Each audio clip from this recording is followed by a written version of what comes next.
السلام علیکم friends, welcome to کتاب نگری یوٹیوب چینل کتابوں کی نگری میں خوش آمدید۔ میں ہوں آپ کی ہوسٹ اقرا یاسین، اور آج میں آپ کے لیے لے کر آئی ہوں زہرا فاروق حسن کے قلم سے تحریر کردہ ناول میں پھر بھی تم کو چاہوں گا کہ ایک چھوٹے سے گلمپس کو لے کر۔ لیکن اس کو سٹارٹ کرنے سے پہلے آپ کر لیجئے ہمارے چینل کو سبسکرائب، ویڈیو کو لائک اور کلک کر لیجئے بیل آئیکن کو۔ اب آتے ہیں اس سنیک پیک کی جانب۔ تم ابھی تک تیار نہیں ہوئی؟ تو وہ اپنے خیالات میں کھوئی ہوئی تھی کہ شانی بولتے ہوئے اندر آئی تھی۔ بیڈ پر یک تک مہندی کے جوڑے کو دیکھتی دعا کو دیکھا اور گہری سانس لی۔ وہ ٹھوس سی بیٹھی بس ایک ہی نقطے پر آنکھیں گاڑے ہوئے تھی، چہرہ کسی بھی جذبات سے بالکل عاری تھا۔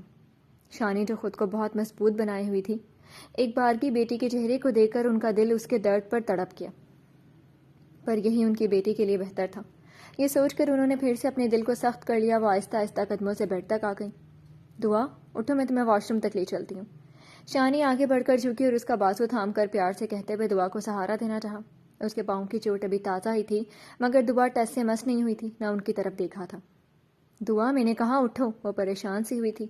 اس کی خاموشی پر مسلسل جوڑے کی طرف دیکھتی دعا کے مجسم جسم میں کوئی حرکت نہیں تھی۔ شانی نے جبڑے بھینچ کر اس کا سرد و سپاٹ چہرہ دیکھتے ہوئے کہا، کیا چاہتی ہو دعا؟ تم یہ سب کر کے مہمانوں کے سامنے ہمارا تماشا بنوانا چاہتی ہو؟ تمہیں اپنی ماما کی عزت کی کوئی پرواہ نہیں ہے؟ اس بار انہوں نے اس کے سامنے بیٹھ کر اس کا چہرہ ایک ہاتھ سے تھام کر اسے اپنی طرف دیکھنے پر مجبور کیا۔ دعا نے ان کی طرف دیکھا، مگر اس کی آنکھوں کی جوت بجھی ہوئی تھی۔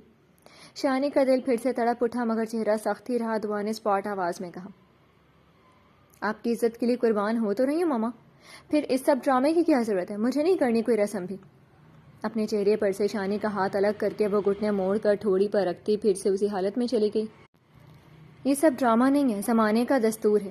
کیا چاہتی ہو تم؟ سب کو پتہ چل جائے تم خوش نہیں ہو؟ تمہارا یہ ناخوش چہرہ دیکھ کر سب باتیں بنائیں۔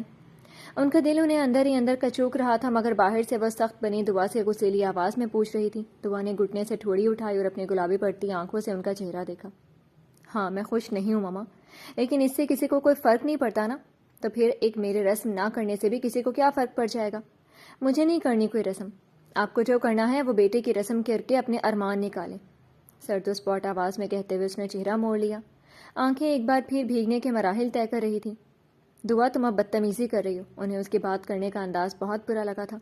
وہ سمجھ ہی نہیں رہی تھی کہ وہ اسے کس عذاب سے نجات دلانے کی کوشش میں لگی تھی۔ بس واسق کے رویے کو اپنی ایگو کا مسئلہ بنا کر وہ سب سے ناراض ہو چکی تھی۔ کاش ماما میں بدتمیز ہوتی، خود غرض ہوتی اور مجھے کسی کی پرواہ نہیں ہوتی۔ دعا کی آنکھوں کے ساتھ ساتھ آواز بھی بھیگنے لگی تھی۔ کیا نہیں تھا اس کی بھیگی آنکھوں میں؟ ڈھیروں شکوہ، دکھ، افسوس اور اپنی ذات کو کچلنے کا غم۔ شانی کا دل ایک پل کو لرزا۔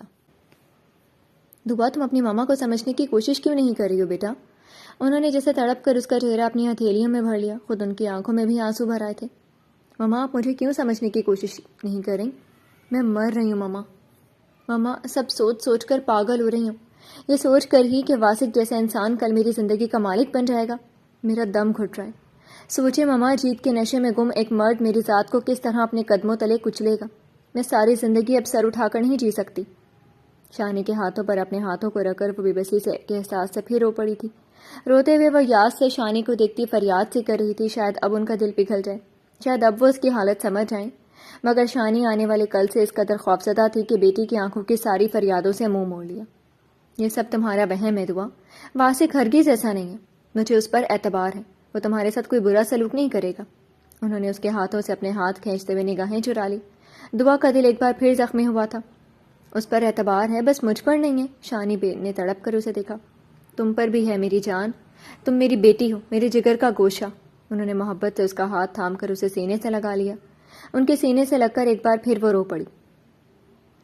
ماما پلیز مجھے نہیں کرنے کی رخصتی، میں پپا بھیا سے کچھ نہیں کہوں گی۔ ماما، واسق سے طلاق بھی نہیں لوں گی، بس مجھے واسق کے ساتھ کل رخصت مت کریں، بس یہ رخصتی روک دیں۔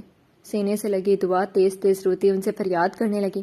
شانی کا دل مسلسل اس کے رونے سے، فریادیں کرنے سے مسلا جا رہا تھا، پر یہ ان کی بیٹی کی زندگی بھر کا سوال تھا۔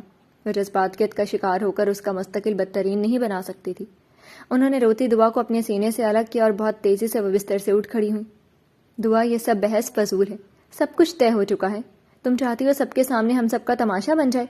ایک بار فیصلہ ہو چکا ہے، اب سب کی عزت تمہارے ہاتھ میں ہے، اور میرے خیال سے تم ہماری عزت سے کھیلنا نہیں چاہو گی۔ اپنے دل کو راضی کر لو، رخصتی کل ہی ہوگی۔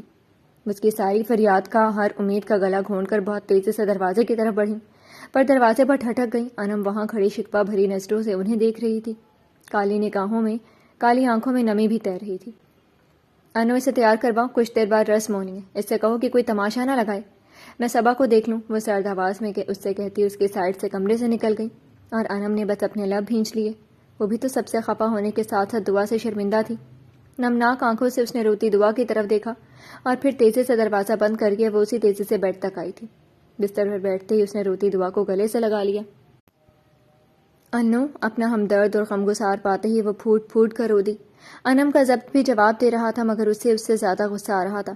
وہ سارے گھر والوں کے ساتھ یزدان سے بھی بہت ناراض تھی، جس نے سرے سے اس کی بات سمجھنا کیا سننے سے بھی خارج کر دیا تھا۔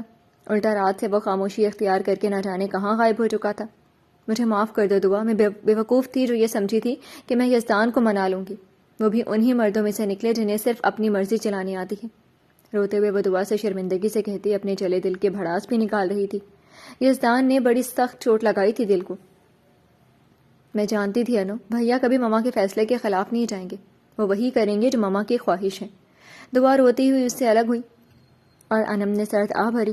یہ بات تو وہ خود بھی جانتی تھی، پر ایک گمان تھا یا شاید اس عشق پر اعتماد تھا جو یزدان کو اس سے تھا، لیکن اب تو وہ بھرم بھی ٹوٹ گیا۔ میں یزدان کو ایسا نہیں سمجھتی تھی، دیکھنا اب مجھے ان سے کبھی بات نہیں کرنی ہے۔ ایک ہاتھ بڑھا کر دعا کے گالوں پر بہتے آنسو صاف کرتے ہوئے انم کی آنکھوں میں غصہ ہی غصہ بھرا ہوا تھا۔ دعا نے ایک سرد آہ بھری قسمت بھی کیا کیا رنگ دکھاتی ہے۔ جن پر مان تھا وہی لوگ جب سارے غرور کو کچل چکے تو پھر کسی اور سے کیا شکوہ۔ یہ سب قسمت کا کھیل ہے انو، میری قسمت میں ایسا ہی لکھا تھا۔ ہم سب مشرقی لڑکیاں کسی بھی صدی میں ہوں، ہم سے قربانی ہی مانگی جاتی اور ہمیں قربانی دینی پڑتی ہے۔ وہ شکست خوردہ سی ہوتی مسکرائی، اس کی مسکراہٹ میں ہزار کانچ کے ٹوٹنے کے زخم تھے۔ خالہ کو کیا ہو گیا، وہ کیوں ایسا کر رہی ہیں؟ انم دل کی رفتہ سے اپنی عزیز دوست کو دیکھ رہی تھی۔ ان تینوں کو ہی اپنے گھر کے مردوں کے ہاتھوں ہی سے چوٹ کھانی پڑی تھی۔ انہیں میری بربادی دیکھنی ہے نا، تو پھر ٹھیک ہے، میں ہو جاؤں گی برباد۔ اپنی آنکھوں کو رگڑ کر صاف کرتے ہوئے اب چہرہ سپاٹ ہو گیا تھا۔ خدا نہ کرے تم برباد ہو، اللہ تعالیٰ سے میں نا امید نہیں ہوں، انشاءاللہ تمہارے نصیب بھی بلند ہوں گے۔ دیکھ لینا، میرا دل کہتا ہے کہ تم خوش رہو گی، جیسے ہم سب خوش ہیں تم بھی خوش رہو گی۔ انم دعا کا ہاتھ اپنے ہاتھوں میں لے کر بولتی پر اعتماد سی تھی۔ دل کے کسی خانے میں اب بھی یاس کا دیا بڑے زور و شور سے جگمگا رہا تھا۔ کس کے ساتھ؟ ایک شکی انا پرست اپنی مردانگی کے زوم میں گم مرد کے ساتھ؟ وہ زخم سا ہنسی۔ دعا؟ انم پھر کچھ بولنے کے قابل نہ رہی۔ وہ ہر روز میرے کردار کو پاؤں تلے کچلے گا، ہر روز ایک عورت ایک مرد پر قربان ہوگی، ہر روز مجھے وہ شاکر کے حوالے سے تانے دے گا، لیکن میں سب سہوں گی انو، میں اب ایک حرف شکایت اپنے لبوں پر نہیں لاؤں گی۔ اس کی آواز میں کتنے غم ٹوٹ رہے تھے اور آنکھیں ہر خوشی سے خالی ہو گئی تھی۔ انم کا دل تڑپ گیا۔ جی تو فرینڈز، کیسی لگی آپ کو اسنیک پیک؟ میں امید کرتی ہوں کہ آپ کو پسند آئی ہوگی۔ پھر حاضر ہوں گے ناول کی نیو ایپیسوڈ کے ساتھ، اب تک کے لیے اجازت دیجیے، شکریہ، اللہ حافظ۔